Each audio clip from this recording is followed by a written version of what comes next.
Welcome to part 2 of question and answer series. Let's hop straight into it. Ow!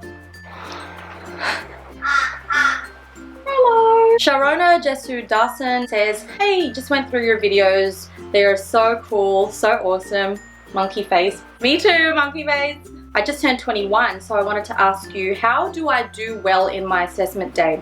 How do I stand out and get selected? That is such an awesome question in that I think that it encapsulates a lot of the other questions that have been asked about the Emirates assessment day. A lot of people have asked, you know, if my hair is of this color and I change it to this color, will I get it? I've got this on my knee, does that make me ineligible? Although those things might contribute to your application, they're actually not the be-all and end-all of your application. I had a friend who came into the interview, he had a shaved head.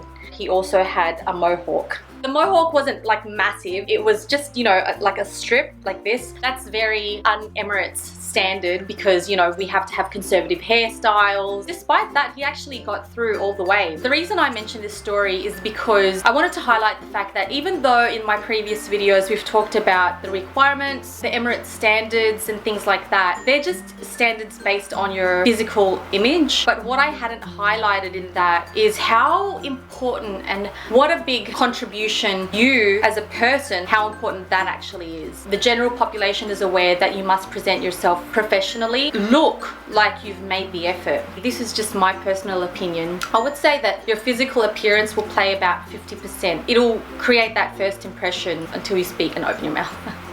I think it's more so the principle that goes behind the presentation of yourself. I quite like Emirates cabin crew, not just because I worked for them, but I always find that the people that I meet who work on the plane, most of them are pretty approachable. They're friendly. They're actually genuinely interested in humans. Despite all the stories that I told you, it might appear that we're all like psycho and we don't like people, but for the majority of the time that I flew, I would say that the people were just nice. I would say what would make you stand out is if you're able to display that you're relatable, that people can approach you and you can approach people. We say just be yourself as if it's the easiest thing.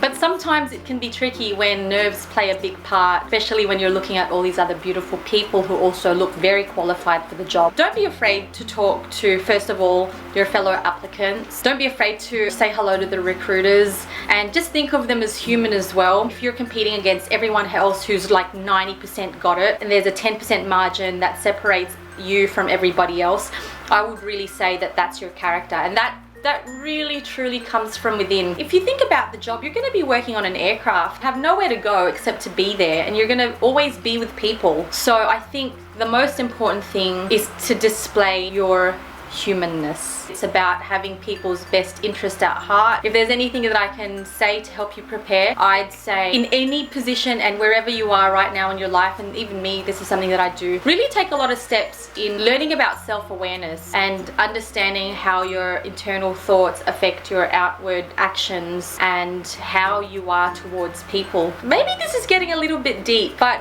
it's kind of hard to explain that X factor. There's no shortage of people applying for the company. I think there are going to be a lot of people who fulfill the tick boxes that you require on paper, like your hair color, the way you dress, any studies that might be, whatever. A lot of people can tick that easily. Not everyone can tick what you have inside of you. Oh, Muhammad Khalid says, if there's a difference between a female and male flight attendant in any aspects of the career. In terms of opportunities, I'd say it's pretty equal, it's pretty fair. If we're talking about what your aspects as a single person, like to try to get in a relationship, is that what you're talking about? Let's say you are. Well, the job is more females than males. That alone, I guess, would increase your opportunities of meeting a female just because of the sheer number. You mean things like, can you get away with not following standards more if you're male versus female? I don't really think so. Neither gender get paid more than the other. Lady Iria says, what's your job role now? So 2 weeks ago, I left my job from the Australian airline which I was working in. I started off in the frequent flyer department. Then eventually I moved into ticketing for domestic. And I was there for a year until I left. I've got 3 things that I work on a regular basis these days. One of them I can't tell you yet. I really wish I could tell you, but it's kind of under wraps until it's launched. Aside from YouTube, which is something that I do because I actually really enjoy doing YouTube. I don't know, it's like opening YouTube was like entering a whole new world for me. I love being able to share things. I love being able to connect with people, but that's not my job. Do I intend it to be my job? Not necessarily. It's a platform that I use purely because I like it, and that's why most of the time I post the things that I definitely take requests, but a lot of the time what I want to post is from me because I enjoy it. And I think that if I were to tailor it any other way, I might start losing interest and then I would stop doing it. So the other thing that I'm working on is a project. It's Philippine based. I'll be able to tell you more about that in the following weeks, but at the moment there's a lot of organization that I need to do before I release the news. But stay tuned, it's a pretty cool project. What my actual job is, so now I am self-employed. I'm very savvy at finding places that a lot of people don't know are there. So those are my hints. Feel free to pop down any speculations on what you think that might be.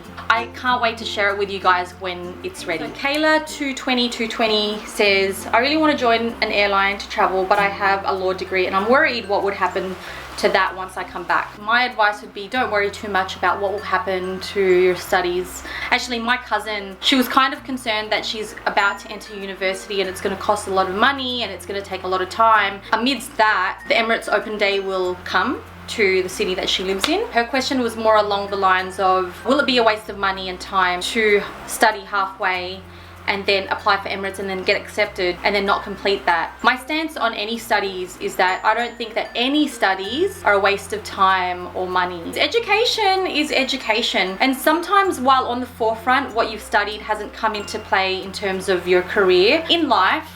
It's all about the values that you learn out of something. I'd say go for the job. If you like it, stay. If you don't like it, leave. You wouldn't want to regret not trying something because you're afraid of something happening, because both of those things are what if situations. I say go for it and then see where those roads lead you. You might have a decision to make later on, but there's nothing wrong with that. Angels in the Impala 3. Ooh. You've done a few videos about annoying things people do and crazy stories, but is there anything you wish people knew to do or not do on planes? I wish people knew more the importance of consideration. Nothing else. It's not about buckling your seat belts or, you know, opening your window blinds or putting your bag in the hat rack. I think whatever people are going to do on the aircraft are what they're going to do, and like, there's cabin crew who know how to manage that.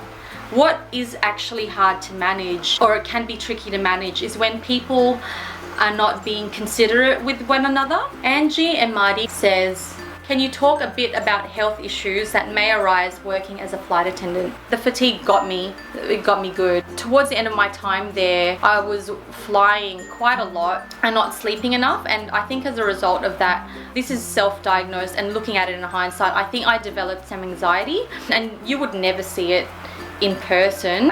It was quite often that I felt it inside. Maybe you could see it in person, I don't know. When I look back at it now, I think a lot of that was sleep related. Sleep plays a massive role in your well-being, and there are some body types that can just handle it a lot better than others. For example, Billy can handle it like a champion.